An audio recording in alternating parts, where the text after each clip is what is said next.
اعوذ باللہ من الشیطان الرجیم، بسم اللہ الرحمن الرحیم۔ شروع کرتی ہوں اس خدائے بابرکت نام سے جو دلوں کے راز خوب جانتا ہے۔ وفات سے 3 روز قبل جب حضور اکرم صلی اللہ تعالیٰ علیہ وسلم ام المومنین حضرت محمومہ رضی اللہ تعالیٰ عنہ کے گھر تشریف فرما تھے تو ارشاد فرمایا، میری بیویوں کو جمع کرو۔ تمام بیویاں جمع ہو گئیں تو حضور اکرم صلی اللہ علیہ وسلم نے دریافت فرمایا کہ کیا تم سب مجھے اجازت دیتی ہو کہ بیماری کے دن میں عائشہ کے یہاں گزار لوں؟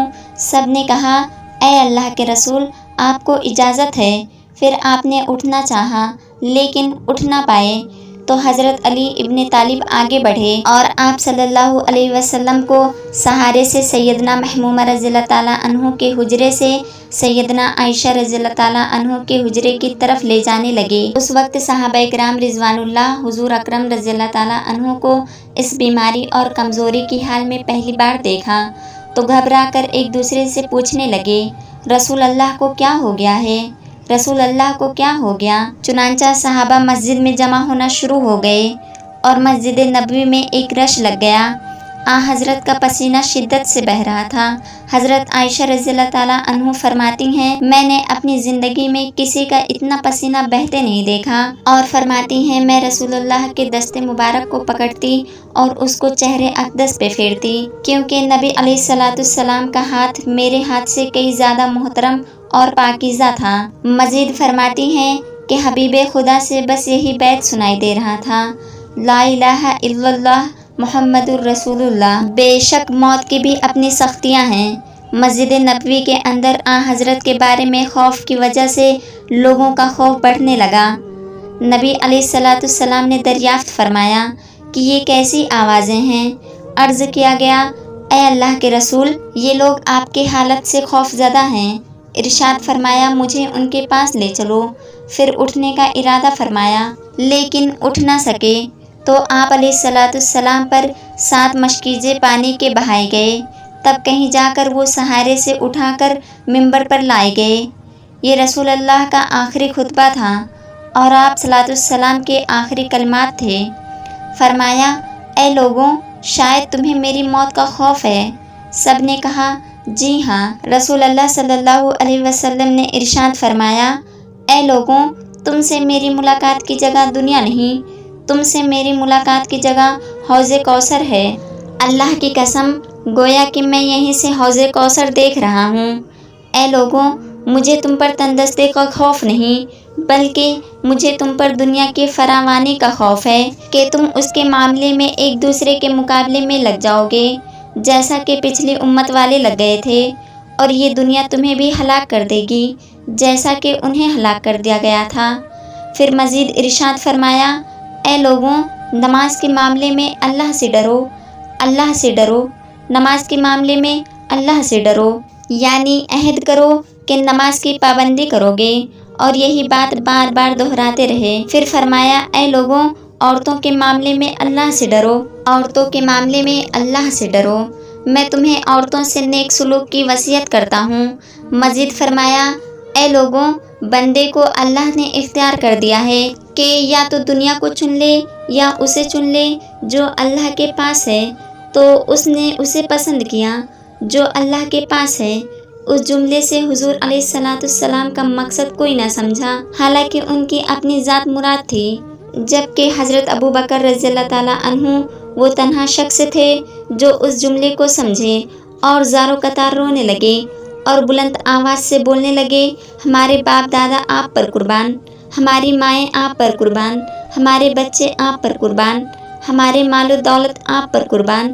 روتے جاتے اور یہی الفاظ کہتے جاتے۔ صحابہ کرام رضوان اللہ ناگواری سے حضرت ابو بکر صدیق رضی اللہ تعالیٰ عنہ کی طرف دیکھنے لگے کہ انہوں نے نبی علیہ الصلوۃ والسلام کی بات کیسے ادا کر دی۔ اس پر نبی کریم صلی اللہ علیہ وسلم نے حضرت ابو بکر صدیق رضی اللہ تعالیٰ عنہ دفاع ان الفاظ میں فرمایا، اے لوگوں، ابو بکر کو چھوڑ دو کہ تم میں سے ایسا کوئی نہیں کہ جس نے ہمارے ساتھ کوئی بھلائی کی ہو اور ہم نے اس کا بدلہ نہ دیا ہو، سوائے ابو بکر، اس کا بدلہ میں نہیں دے سکتا، اس کا بدلہ میں نے اللہ پر چھوڑ دیا۔ مسجد نبوی میں کھلنے والے تمام دروازے بند کر دیے جائیں سوائے ابو بکر کے دروازے کے کہ جو کبھی بند نہ ہوگا۔ آخر میں اپنی وفات سے قبل مسلمانوں کے لیے آخری دعا کے طور پر ارشاد فرمایا، اللہ تمہیں ٹھکانہ دے، تمہاری حفاظت کرے، تمہاری مدد کرے۔ اور آخری بات جو منبر سے اترنے سے پہلے امت کو مخاطب کر کے فرمایا کہ اے لوگوں، قیامت تک میرے آنے والے ہر امتی کو میرا سلام پہنچا دینا۔ پھر حضرت کو دوبارہ سہارے سے اٹھا کر گھر لایا گیا۔ عائشہ صدیقہ رضی اللہ تعالیٰ عنہ فرماتی ہیں، آپ صلی اللہ علیہ وسلم کی بیٹی سیدنا فاطمہ رضی اللہ تعالیٰ عنہ تشریف لائیں اور آتے ہی رو پڑیں کہ نبی کریم اٹھ نہ سکے، کیونکہ نبی کریم کا معمول تھا کہ جب بھی فاطمہ رضی اللہ تعالیٰ عنہ تشریف لاتی تو حضور اکرم صلی اللہ تعالیٰ علیہ وسلم ان کے ماتھے پر بوسہ دیتے۔ حضور اکرم صلی اللہ تعالیٰ علیہ وسلم نے فرمایا، اے فاطمہ میرے قریب آ جاؤ۔ پھر حضور علیہ السلام نے ان کے کان میں کوئی بات کہی تو آپ رو پڑیں اور زیادہ رونے لگیں۔ انہیں اس طرح روتا دیکھ کر حضور علیہ السلام نے پھر فرمایا، اے فاطمہ قریب آ جاؤ۔ دوبارہ ان کے کان میں کچھ بات ارشاد فرمائی تو وہ خوش ہو گئیں۔ حضور علیہ السلام کی وصال کے بعد میں نے سیدنا فاطمہ رضی اللہ تعالیٰ عنہ سے پوچھا وہ کیا بات تھی جس پر آپ روتی پھر خوشی کا اظہار کرتی؟ سیدنا فاطمہ رضی اللہ تعالیٰ عنہ کہنے لگیں کہ جب پہلی بار قریب گئی تو فرمایا، فاطمہ میں آج رات اس دنیا سے کوچ کرنے والا ہوں، جس پر میں رو دی۔ جب انہوں نے مجھے بے تحاشا روتا دیکھا تو فرمانے لگے، فاطمہ اہل خانہ میں سب سے پہلے تم مجھ سے آ کر ملو گی، جس پر میں خوش ہو گئی۔ جبریل امین علیہ السلام خدمت اقدس میں حاضر ہو کر گویا ہوئے، یا رسول اللہ، ملک الموت دروازے پر کھڑے ہیں اور اندر آنے کی اجازت طلب کر رہے ہیں۔ آپ سے پہلے انہوں نے کسی سے اس طرح اجازت نہیں مانگی۔ آپ صلی اللہ تعالیٰ علیہ وسلم نے فرمایا، جبرائیل انہیں آنے دو۔ ملک الموت آپ صلی اللہ تعالیٰ علیہ وسلم کے گھر میں داخل ہوئے اور کہا، السلام علیکم یا رسول اللہ، مجھے اللہ نے آپ کی چاہت جاننے کے لیے بھیجا ہے کہ کیا آپ دنیا میں رہنا چاہتے ہیں یا اللہ کے پاس جانا چاہتے ہیں؟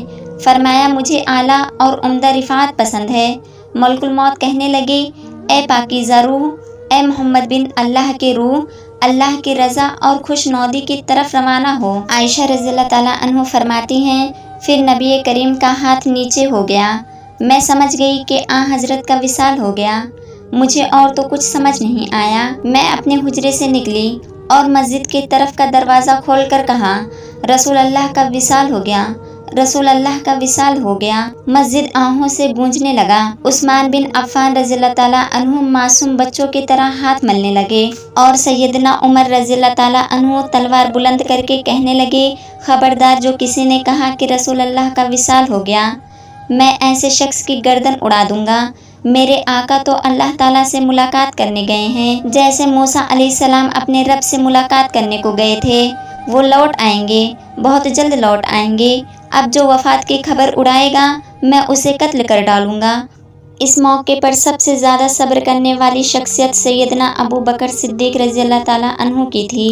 آپ حجر نبوی میں داخل ہوئے، رحمت دو عالم صلی اللہ علیہ وسلم کے سینے مبارک پر سر رکھ کر رو دیے اور کہہ رہے تھے، اے میرا پیارا دوست، اے میرا مخلص ساتھی، اے میرا محبوب، اے میرا نبی۔ پھر حضرت کے ماتھے پر بوسہ دیا اور کہا، اے رسول اللہ، آپ پاکیزہ جیے اور پاکیزہ دنیا سے رخصت ہوئے۔ ابو بکر صدیق رضی اللہ تعالیٰ عنہ باہر آئے اور خطبہ دیا، جو شخص محمد صلی اللہ تعالیٰ علیہ وسلم کی عبادت کرتا ہے وہ سن رکھے، حضرت نے دنیا سے پردہ فرما لیا ہے، اور جو اللہ کی عبادت کرتا ہے وہ جان لے کہ اللہ تعالیٰ کی ذات ہمیشہ زندگی والی ہے، جسے موت نہیں۔ سیدنا عمر رضی اللہ تعالیٰ عنہ کے ہاتھ سے تلوار گر گئی۔ حضرت عمر رضی اللہ تعالیٰ عنہ فرماتے ہیں، پھر میں کوئی تنہائی والی جگہ تلاش کرنے لگا جہاں اکیلے بیٹھ کر رو جاؤں۔ سیدنا فاطمہ رضی اللہ تعالیٰ عنہ فرماتی ہیں، تم میں سے کیسے گوارا کر لیا کہ نبی کے چہرے انور پر مٹی ڈالو؟ پھر کہنے لگے، اے میرے پیارے بابا جان، یہ اپنے رب کے بلاوے پہ چل دیے۔ اے میرے پیارے بابا جان، جنت الفردوس میں اپنے ٹھکانے کو پہنچ گئے۔ اے میرے پیارے بابا جان، ہم جبریل کو ان کے آنے کی خبر دیتے ہیں۔ حضور صلی اللہ علیہ وسلم پر لاکھوں کروڑوں رحمتیں نازل ہوں۔